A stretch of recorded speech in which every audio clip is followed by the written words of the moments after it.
সব সময় বাস্তবতার কাছে অসহায়, কখনো তার পরিবারের কাছে, কখনো তার স্বপ্নের কাছে, কখনো ইচ্ছের কাছে, আবার কখনো তার ভালোবাসার কাছে।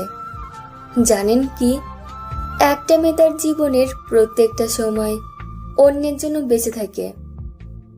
জন্মের পর বাবা মায়ের জন্যে, বিয়ের পর স্বামীর জন্যে, সন্তান হবার পর সন্তানের জন্যে। তার জীবনে কোনো চাওয়া পাওয়া থাকে না। যেটা থাকে তা হলো সবাইকে নিয়ে বেঁচে থাকার স্বপ্ন। মেয়েরা পারে না তার ইচ্ছা মতো চলতে, পারে না তার ছোট ছোট স্বপ্নগুলোকে পূরণ করতে, পারে না কাউকে ভালোবেসে সুখে থাকতে। যদি বাবা মায়ের কথা মতো চলে তাহলে সে খুব ভালো মেয়ে, আর যদি বাবা মায়ের অবাধ্য হয়ে চলে তাহলে সে খুব খারাপ।